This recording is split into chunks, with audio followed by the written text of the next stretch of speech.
De la neige, de la neige, de la neige. La paix sur toi, mon rageau. J'espère que cette vidéo te trouvera en forme, en pleine santé. Alors aujourd'hui, il neige et j'ai eu envie de te faire une vidéo sur un truc qui ressemble à de la neige, qui est pas exactement de la neige, donc qui est pas naturel, qui est fabriqué par l'homme, enfin, qui est transformé par l'homme à partir de un certain nombre enfin à partir de, ah, excuse-moi, je mets sur, tac, voilà, ça en est tranquille à partir de légumes ou autres. Donc le sucre qui ressemble à la neige, mais qui est pas forcément, qui est pas du tout la même chose. Alors le sucre, pourquoi je te fais une vidéo? Parce que récemment, on en parle pas mal. On a eu des émeutes au Nutella, tu vois, un truc complètement abracadabrantesque, qui démontre vraiment le pouvoir, on va dire, euh, le pouvoir qu'a le sucre justement sur notre psychologie, sur la manière dont on conçoit les choses et le pouvoir addictif, c'est le terme que je cherchais, le pouvoir addictif de cet aliment. Donc en fait, ce qui s'est passé, c'est qu'il y a eu un hypermarché qui a décidé de faire des promotions de dingue, un truc jamais vu. Et il y a des vidéos qui circulent actuellement sur le net, comme quoi il y a des gens qui venaient avec des cabas, des gros cabas Ikea, là, les sacs rigides.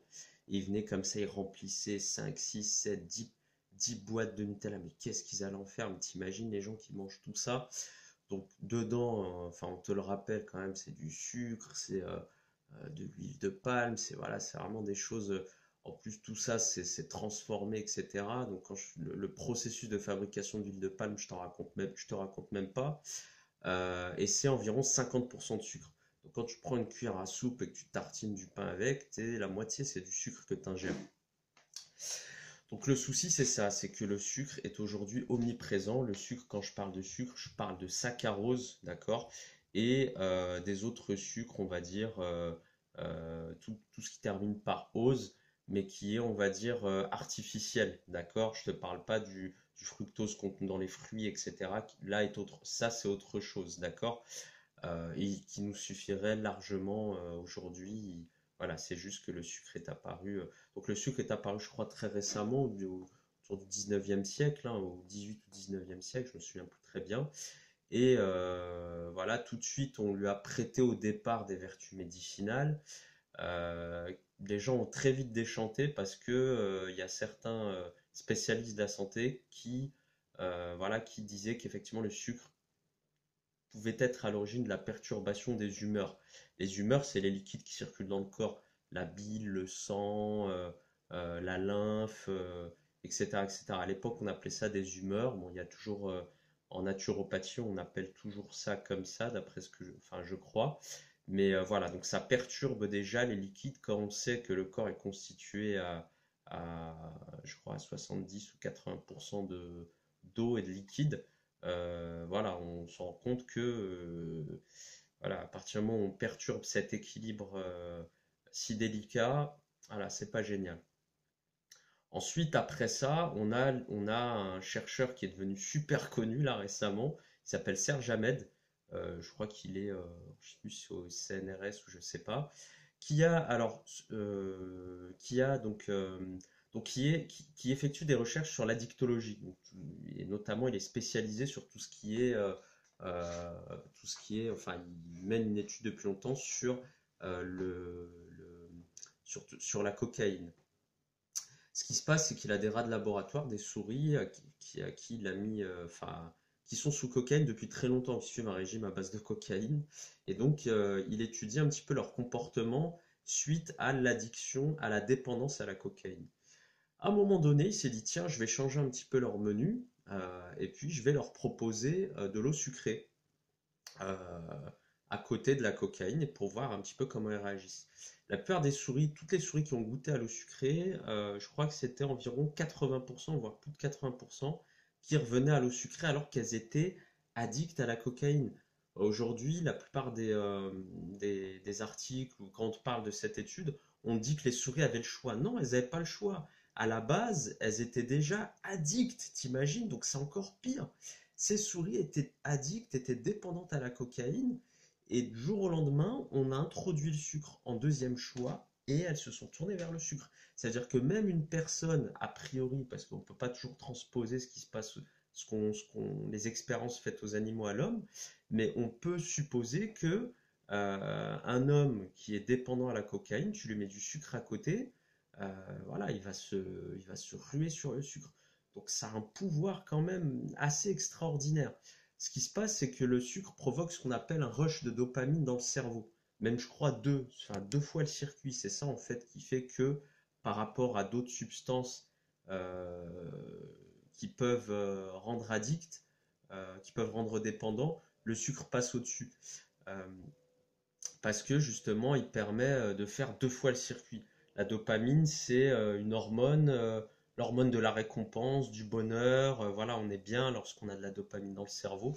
Et on a des capteurs qui captent cette dopamine, voilà, qui peuvent capter aussi d'autres hormones comme la sérotonine. Tout ça, c'est des hormones du bonheur, de la récompense, etc. Sauf que le problème, c'est que cela rend addict et le problème, c'est que, un, cela rend addict, deux, le sucre en lui-même va avoir des tas de conséquences néfastes sur la santé, en premier lieu sur le cerveau, puisque certains phénomènes liés à l'ingestion du sucre, avec le temps et puis les quantités, etc., vont provoquer une espèce d'humeur changeante, le cerveau un peu embrumé, les idées, voilà, pas forcément bien en place, etc., peuvent provoquer l'hyperactivité chez les enfants, donc ça c'est pas anodin. Et puis bah, un surfonctionnement du pancréas avec une libération excessive d'insuline qui peut mener vers le diabète, de l'inflammation, donc ça c'est le pouvoir extrêmement surinflammatoire du sucre, sur les tendons, les muscles, mais surtout sur les circuits veineux, sur les artères, etc. Donc à partir du moment où on a comment dire, ces inflammations sur notre tuyauterie qui permet la circulation du sang, eh ben, on va avoir malheureusement, si on fait un combo avec du gras, c'est-à-dire qu'on consomme beaucoup de gras à côté, surtout du mauvais gras, on va avoir ce gras qui va venir un petit peu comme patch, comme ça, directement, sur les endroits qui sont surinflammés. Et donc, on va avoir de l'athérosclérose, etc. Donc, des pathologies qui vont attaquer les artères, les veines, etc. et qui vont provoquer de l'insuffisance veineuse. Ça, c'est vraiment le plus petit tableau et ça peut aller jusqu'à des artères bouchées, voire un infarctus. Euh, le sucre peut également attaquer le cœur. Il attaque, il peut être, étant donné qu'il a un gros pouvoir, on va dire, facilitateur dans l'émergence des microbes, etc., des, des virus, des mauvaises bactéries. Il va avoir cet effet-là sur les poumons, donc il va favoriser les crises d'asthme pour les personnes qui sont asthmatiques ou les allergies respiratoires pour les personnes qui sont sujettes, qui ont des prédispositions aux allergies respiratoires. Il va favoriser le peuplement de l'intestin avec des mauvaises bactéries. Donc, il va favoriser pour les personnes qui sont prédisposées tout ce qui est Candida albicans, ce genre de choses. Donc, c'est les mauvais champignons qui peuvent proliférer dans ton intestin et qui vont faire que, bah, dans le meilleur des cas, bah, tu vas avoir juste des problèmes de transit, des douleurs, comment dire, des flatulences ou autres, des ballonnements, etc. Et dans le pire des cas, tu peux te retrouver avec une inflammation, tu peux te retrouver avec un intestin qui peut commencer à devenir poreux, donc ce qu'on appelle l'intestin perméable, le syndrome de l'intestin perméable, et qui peut laisser passer malheureusement des mauvaises choses dans le corps. Et là, c'est la porte ouverte à tout et n'importe quoi, maladies auto-immunes, etc. Le tableau est pas très réjouissant, mais le sucre, suivant les personnes, si tu as suivi mes premières vidéos, regarde ma première vidéo sur la capacité adaptative, l'homéostasie, qui va pouvoir t'éclairer par rapport à ça, parce que toutes les infos que je t'ai données, là, malheureusement, d'une personne, enfin, heureusement, pas malheureusement, heureusement d'une personne à l'autre, on va pas avoir justement toutes ces réactions-là, fort heureusement, mais voilà, j'essaie de te dresser un tableau plus ou moins complet pour que tu puisses un petit peu voir le pouvoir dévastateur de cette poudre blanche. J'appelle ça exprès poudre blanche parce que la cocaïne aussi on l'appelle poudre blanche. Et puis ça va pouvoir un petit peu t'éclairer. Donc cette première vidéo que j'ai faite sur la capacité adaptative et l'homéostasie, va pouvoir mettre en lumière, va pouvoir compléter mes dires aujourd'hui, surtout si tu l'as pas vu, pour pouvoir justement comprendre que chaque être humain est unique et tous les symptômes que j'ai décrits, bah, tu peux très bien manger du sucre toute ta vie et puis avoir une capacité adaptative exceptionnelle et puis pas forcément avoir d'effets plus ou moins secondaires, comme tu peux être une personne qui d'un coup tombe addict au sucre et puis consomme du sucre en grosse quantité pendant 6 mois, un an, et peut te retrouver avec une pathologie lourde. Voilà, donc j'espère que cette vidéo t'a été profitable, que tu as aimé cette vidéo. N'hésite pas à mettre un pouce bleu, à me mettre tes commentaires. Est-ce que toi aussi est-ce que tu as été comment dire, addict, ou est-ce que tu es addict au sucre? Est-ce que le sucre a provoqué en toi des pathologies? Est-ce que ton médecin t'a interdit de manger du sucre? Pour quelles raisons? Et voilà, donc on pourra à ce moment-là entamer une petite discussion un peu en mode forum, voilà, comme d'habitude. Bon, Rajoul, je te dis à plus tard, je te souhaite la santé, et puis bah profite de la neige, hein. À bientôt, ciao.